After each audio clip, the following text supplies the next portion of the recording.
बिस्मिल्लाहिर्रहमानिर्रहीम सल्लल्लाहु अलैहि व आलिहि वसल्लम रब्बि ज़िदनी इल्मा। न्यूक्लिक एसिड्स की बेटे दो किस्में हमने पढ़ी हैं। आरएनए जिसे हमने इन डिटेल देख लिया और दूसरी टाइप है डीएन डीएनए। डीएनए किसके लिए स्टैंड करता है वसीम? बेटे ये डीएनए का पूरी फॉर्म क्या है? शाबाश। ये नाम क्यों दिया गया इस न्यूक्लिक एसिड को? क्योंकि इसमें एक्चुअली जो शुगर है वो डी ऑक्सी राइबोज है, इस करके इसको डीएनए का नाम दिया गया। और डीएनए की जो हमने प्रीवियस लेक्चर्स में कैरेक्टरिस्टिक देखे हैं, ये कहाँ मौजूद होते हैं नवीद? न्यूक्लिक एसिड के अंदर मौजूद होते हैं। मोस्टली ये सिंगल स्टैंडर्ड होते हैं, double standard Asif, double standard. और इसमें पैरिमिडीन कौन कौन सी होती हैं आफ्ताब? शाबाश, ठीक हो गया, शाबाश। अब बेटे हम देखते हैं हमारी बुक हमें क्या पढ़ाना चाह रही है। DNA contains the genetic information that gives rise to chemical and physical properties of living organism।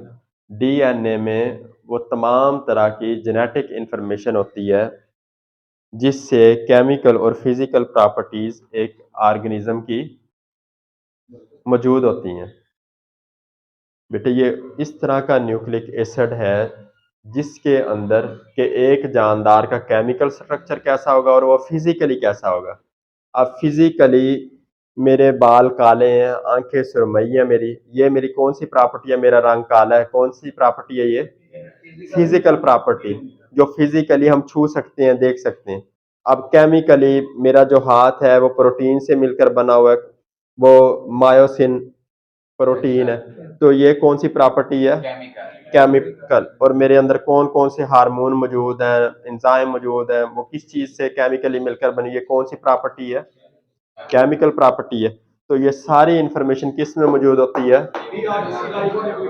DNA में मौजूद होती है, जो सेल के न्यूक्लियस में मौजूद होता है। शाबाश। बेटे जब एक बच्चा बनता है तो अब एक बच्चा पैदा हुआ वो आधे फुट का था, अब एक बंदे के वालिद का 7 फुट कद है, तो बच्चे का कद भी अक्सर वालिद या वालदा पे होता है। तो वो सारी इंफॉर्मेशन कहाँ मौजूद होती है? अब एक बंदे के बच्चा पैदा हुआ, बंदे का नाक भी लंबा है बिल्कुल और बच्चे का नाक भी लंबा, तो वो इंफॉर्मेशन कहाँ मौजूद थी? ठीक हो गया। और डीएनए में, हाँ, the nucleotides in DNA are linked to each other in the same way as in RNA। However, unlike RNA, DNA is a double-stranded molecule or a double helix, and sugar present in it is secondary deoxyribose। Moreover, DNA has the pyrimidine, thiamine and not uracil। Uracil इसमें मौजूद नहीं होती। ये बेटे हम कल भी characteristic में देख चुके हैं। अब बेटे शेप ऑफ डीएनए मॉलिक्यूल, बेटे बहुत सारी चीजें जो है स्पेकुलेट की जाती हैं, साइंसदान बहुत सारी चीजें। अब एक बंदे को बीमारी ठीक ही नहीं हो रही तो हम कहते हैं यार इसके जो जरासीम है बहुत ही खतरनाक है। अब बहुत सारी चीजें आम आंख से नजर, तो उनको साइंटिस्ट ना स्पेकुलेट करते हैं। अब नवीद फर्ज करे मैं इसके 10 टेस्ट लूं, हर टेस्ट में इसके 100/100, तो मैं स्पेकुलेट करूंगा यार इसका दिमाग बहुत हाई है। तो इसी तरह डीएनए के बारे में वाटसन और क्रैक साइंटिस्ट थे, उन्होंने बताया इन 1953 हाइपोथेसाइज्ड, हाइपोथेसिस पेश किया, नजरिया पेश किया, DNA molecule is a double helix. Double किसे कहते हैं? दोहरा। हेलिक्स जिस तरह बेटे स्प्रिंग होता है, शाबाश, ये हो गया धागा, स्ट्रैंड, लेकिन हेलिक्स कहते हैं इस तरह। ठीक हो गया, ये सिंगल हो गया, ये डबल हो गया, इस तरह भी कहा जाता है। और लेकिन कुछ इस तरह भी बताते हैं इसे। समझ आ रही है? ठीक हो गया, double helix. The double helix of DNA, इसे दूसरा नाम क्या कहा जा सकता है? Coil of life. अब एमसीक्यूज आ जाए, which is called coil of life? RNA, DNA, both of these, none of these? DNA. Coil of life can be visualized as a spiral staircase wound around a cylindrical axis. Cylindrical axis के गिर्द जिस तरह कुछ सीढ़ियां नहीं होती, वो इस तरह घूम के जा रही होती हैं, तो उस स्टेयर सीढ़ियों को कहते हैं बेटे।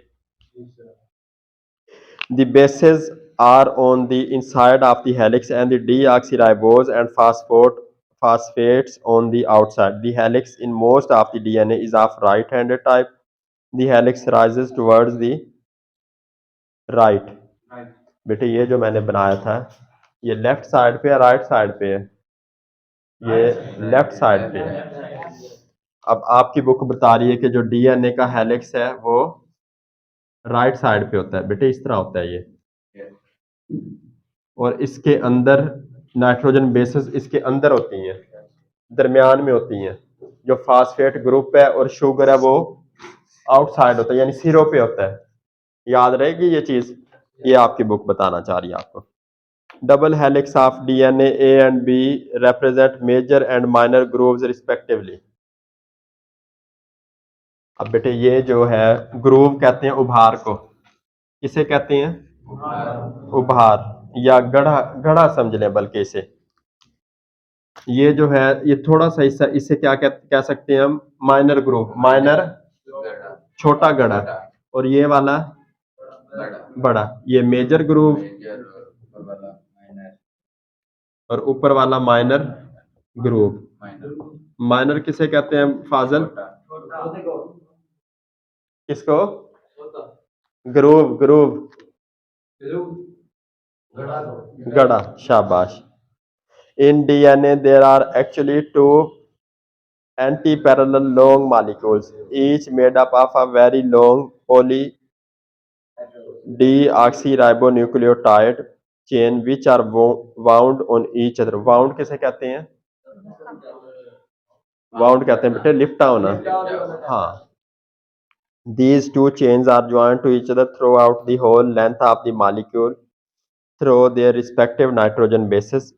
In this joining together, a purine only joins with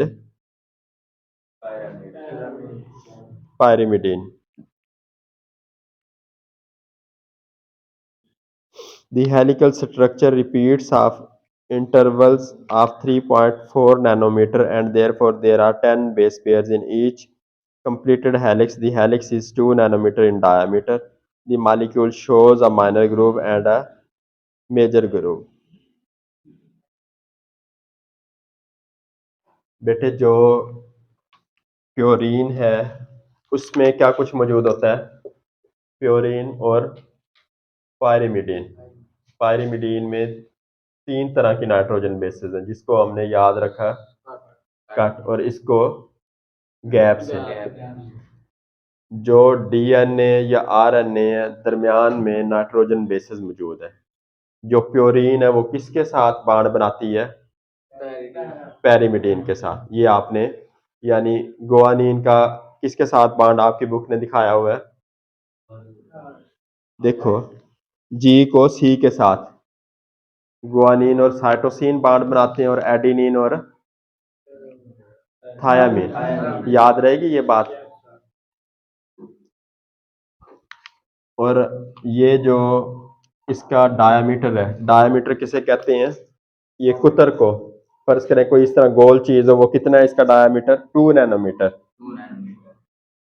और एक मेजर ग्रूव में कितनी नाइट्रोजन बेसेस मौजूद होती हैं? 10। यानी एडिनिन ने किसके साथ बनाया होगा?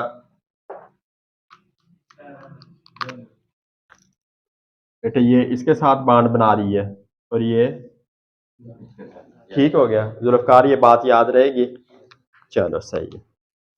और हर ग्रुप के अंदर ये 10 पेयर्स मौजूद होते हैं। यानी अगर गुआनिन ने साइटोसिन के साथ 5 बारी बनाया तो अगले 5 कौन से होंगे? थायामीन और एडिनिन। और हर 10 पेयर्स के बाद फिर नया ग्रुप शुरू हो जाता है। सही हो गया। Double helix of DNA and B represents major and minor grooves respectively. बेटे इसमें कोई बात पूछने वाली हो? अब हम बेटे समराइज करते हैं बात को। न्यूक्लिक एसिड्स की हमने दो टाइप्स पढ़ी, आरएनए और डीएनए, और आज के टॉपिक में हमने पढ़ा डीएनए, जिसका पूरा वर्ड है D oxy ribo nucleic acid. ये न्यूक्लियस के अंदर मौजूद होता है और जो लिविंग ऑर्गेनिज्म ने जो फिजिकल प्रॉपर्टीज और केमिकल प्रॉपर्टीज शो करनी होती है वो सारी जेनेटिक इंफॉर्मेशन डीएनए के अंदर मौजूद होती है। वाटसन और क्रैक एक तो हम कहते हैं ये बंदा क्रैक है, ये वही नाम है। वाटसन और क्रैक दो साइंटिस्ट थे, उन्होंने एक नजरिया पेश किया था कि डीएनए डबल हेलिक्स है। जो इसका हेलिक्स है वो राइट हैंड पे होगा, यानी जिस तरह ये वाला हमने बना के देखा, और इसके दो ग्रूव्स होंगे, दो गड़े होंगे, एक छोटा गड़ा ये वाला गड़ा और एक मेजर गड़ा, और एक जो मेजर ग्रूव है उसमें 10 नाइट्रोजन बेसिस आपस में पेयर में रहती हैं। प्योरीन हमेशा पायरिमिडीन के साथ बॉन्ड बनाती है। प्योरीन की अगर गुआनीन होगी तो वो हमेशा किसके साथ बॉन्ड बना रही होगी? साइटोसिन के साथ। पायरिमिडीन की थायामीन हमेशा किसके साथ बॉन्ड बनाती है? एडेनिन के साथ। ये जिस तरह गवर्नमेंट कॉलेज नहीं होता जीसी, इस तरह याद रख लें। हाँ, प्योरीन का एब्रीवेशन हमने याद रखा गैप, पायरिमिडीन का याद रखा कट, और अगर इनके बांड को देखा जाए कि कौन किससे जुड़ रही है तो उसके लिए गवर्नमेंट कॉलेज याद रख लें। ठीक हो गया। और इसका डायमीटर 2 नैनोमीटर होता है, और ये माइनर ग्रूव का इसकी लेंथ और है, मेजर ग्रूव की लेंथ और हर 10 नाइट्रोजन बेस जो पेयर बना लेती हैं तो उसके बाद अगला ग्रूव शुरू हो जाता है। ठीक हो गया। हाँ, नाइट्रोजन बेसिस बेटे दरमियान में है हेलिक्स के, और बाहर की तरफ फास्फेट ग्रुप और शुगर ग्रुप बाहर की तरफ जुड़ा हुआ है। बेटे जो भी न्यूक्लिक एसिड होता है, एक न्यूक्लिक एसिड में हमने पढ़ा 3 चीज तो मस्ट है ना, फिर ही उसे न्यूक्लिक एसिड कहेंगे ना। नाइट्रोजन बेस डीएनए के दरमियान में होगी, शुगर और फास्फेट ग्रुप साइडों पे होंगे। इसमें कोई चीज पूछने समझने वाली? बेटे क्या नहीं समझ आया? हाँ ठीक है बेटे, ये तो मैंने आपको एक हाइपोथेसिस पेश किया जो वाटसन और क्रैक साइंटिस्ट ने दिया। ये जो लाइनें बनाई हैं ये लाइनें तो होंगी नहीं, ये तो एक हाइपोथेसिस है ना। अब हमने देखा गुआनिन किसके साथ बॉन्ड बना रही है? साइटोसिन के साथ, और एडेनिन थायमीन के साथ। बेटे ये आपस में ये जुड़ती रही, एक तरफ फास्फेट ग्रुप है और एक तरफ शुगर, तो बेटे फिर ये न्यूक्लिक एसिड बनेगा ना। ये अब इस एक इधर मिल गई, एक इधर मिल गई, ये अब 10 इस तरह, ये जब इस तरह मिलती आ रही, पहले इधर इनकी मिलते मिलते इस तरफ आ गई, फिर मिलते मिलते इस तरफ आ गई, फिर चक्कर खा लिया, फिर इस तरफ। ये लाइनें तो सिर्फ आपकी अंडरस्टैंडिंग के लिए मैंने बनाई थी। ये बात समझ आती है? हाँ, जब ये 10 पेयर आपस में बना लेंगे तो फिर अगला चक्कर शुरू हो जाएगा। ये आपस में इस तरह जिस तरह हम एक चीज पहले उसे जोड़ लें फिर उसको लपेट दें। ये चीज समझ आती है? ये तो आपकी सिर्फ अंडरस्टैंडिंग के लिए मैंने दिखाया। इनको ये समझे आप, नाइट्रोजन बेसेस इस तरह जुड़ी हुई हैं आपस में ना, इधर जुड़ी हुई, इधर जुड़ी हुई, इधर जुड़ी हुई, इधर, इस तरह। ठीक है। इस हाँ, और फास्फेट ग्रुप और शुगर कहाँ मौजूद होती है, दरमियान में या आउटसाइड? और नाइट्रोजन बेसिस दरमियान में। ये जो भी हेलिक्स हमें नजर आ रहा है इसके दरमियान में नाइट्रोजन बेसिस है बेटे। ये अब इधर जी है, इधर सी होगा, इधर ए है, इधर टी होगा। इस तरह ये बल खाते खाते इस तरह ये हमने जब इसे बड़ा करके देखा वो एक चक्कर की शक्ल में हमें नजर आया। इसमें और कोई चीज पूछनी हो? हाँ जी जुल्फकार, कोई? चलो शुक्रिया।